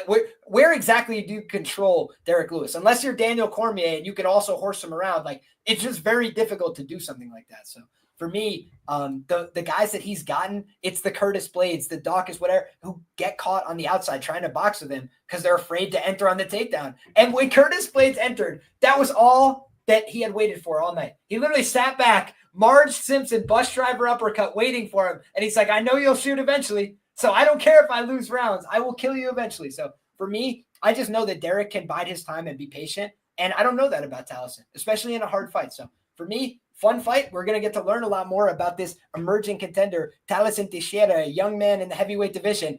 Haven't heard of it. But on the other side, Derrick Lewis, a savvy veteran, a guy who is not afraid to, commit a violent crime to get the job done. So for me, fun fight, good scrap, and I'm excited to see it. We've covered everything, guys. If you have questions, comments, concerns, fire them off in the comment section, down below. Thank you to everybody who participated in the chat. I see my guy Locker Room giving us a shout out as well. The homie, appreciate you. Appreciate everybody who stopped by. If you don't mind, drop a like on the show, get subscribed to the channel, and show some love to my guy Wizz, who you can find all his work linked down below, but also Wizz, tell the people where they can find you, my brother.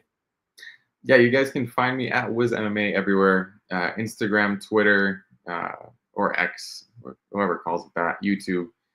It was a pleasure being on the show again. Thank you guys for being so active in the chat today. Specifically today, I think this prime timing, it works. So this may be something to consider for the future, given the amount of interaction.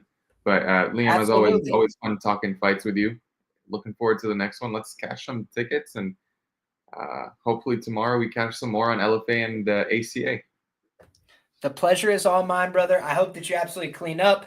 I can't guarantee, but I believe that I hit a home run play tailing my boy Giuseppe Paps on Twitter. So random shout out to Giuseppe, but I'm pretty sure that I just cashed a nice home run ticket here while we're on the air. So that's a good omen. I want to say appreciate everybody who's rocking with me, guys. Balboa, very sharp guy in the chat. Locker Room. I'm looking for other great names. Forrest has been in here. Joseph's been in here. Cameron's been in here all night. Pick'em.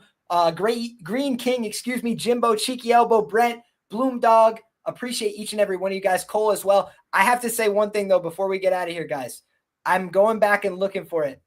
My guy Dixon put this in, and we absolutely have to just show some love to our guy, Daz Files. If y'all didn't see this, guys, Daz constantly in the chat. Great guy, great member of the community. He had his finger bitten by a dog, and just sad, right? And we want to just wish him nothing but the best. Appreciate the support long-term from our guy, Daz. Wishing you a speedy recovery, brother, in our hearts always. And took it in great spirits, posted a picture of it. Seems like he's doing all right, but just make sure you show some love. We got to take care of our own small community. So good guys rise. Shout out to my guy, Balboa. Great show, says Green King. Appreciate all you guys. You guys are the best. Forrest, last question of the day. Who has the most to lose and to gain at UFC Nashville? I'm going to say the most to lose is Wonder Boy and Calvin Kattar, because I do believe, with the exception of that fight, the Battle of Mid, right, the Tokkos and Tafa fight, I think those are all fights where, if one guy loses, they might be getting their papers, unfortunately. So I think they have the most to lose. And then in terms of the most to gain, I think people hit on it in the chat, but it's Tallison Teixeira. Derrick Lewis is a very visible guy. You get a main event slot in your second time out in the UFC, you go put somebody on a highlight reel, and your career just got a rocket ship, right? It's that simple. So they're trying to put the rocket ship on him. They're giving him a real test to say, hey, if you're about that life, go out there and prove it to us, kid. If not, we'll set you back up on some more reasonable stuff. We'll get you on the prelims. We'll work you back up and get that confidence going. But right now, they're trying to see right now if he's ready to go for prime time.